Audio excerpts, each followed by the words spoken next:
एक समय था जब चीनी संस्थानों से डोनेशन लेना उतना ही सही और स्वीकार्य माना जाता था जितना उसके नेता के साथ झूला झूलना।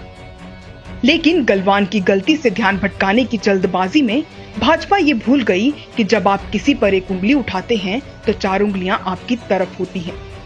आइए आज आपको ऐसे कुछ तथ्यों से रूबरू कराते हैं जिसमें साफ हो जाएगा कि भाजपा से जुड़े लोगों को प्रत्यक्ष या अप्रत्यक्ष तौर पर चीन से कैसे फंडिंग मिलती है। विदेश नीति का think tank observer research foundation विदेश मंत्री एस शंकर के बेटे से एसोसिएटेड है। विदेश मंत्री खुद चीन के पूर्व राजदूत रहे हैं और वे ORF द्वारा आयोजित कार्यक्रमों में नियमित रूप से जाते रहे हैं। इस फाउंडेशन को 2016-17 में कई बार चीनी कॉन्सुलेट से फंडिंग मिली है।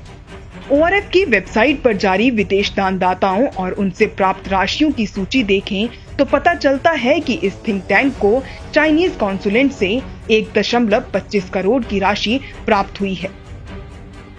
2016 में 29 अप्रैल को 7.7 लाख रुपए, 4 नवंबर को 11.55 लाख रुपए और 31 दिसंबर को 1,06,80,000 रुपए इस फाउंडेशन को अप्रत्यक्ष तौर पर चीन से मिले हैं।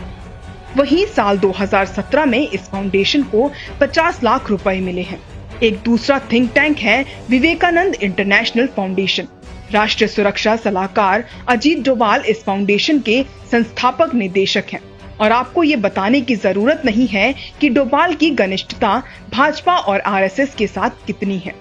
इसने अपनी वेबसाइट पर घोषित किया है कि ये फाउंडेशन विदेश और रणनीतिक मामलों में 9 चीनी संस्थानों के साथ काम कर रहा है और ये संस्थान है China Institute of International Studies Beijing, Centre for South Asian Studies Peking University Beijing, Research Institute for Indian Ocean Economics Yunnan, University of Finance and Economics Kunming, National Institute of International Strategy of Chinese Academy of Social Science Beijing, Centre for South Asia and West China Corporation and Development University Chengdu, Sichuan University Chengdu, Silk Road Think Tank Network Development Research Council Beijing, the Centre for Indian studies Shenzhen.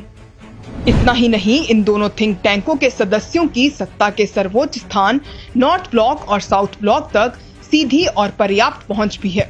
ऐसे में सोचिए कि जो भाजपा दूसरों पर Chinese funding लेने के आरोप लगा रही है वो खुद कितनी पाक साफ है।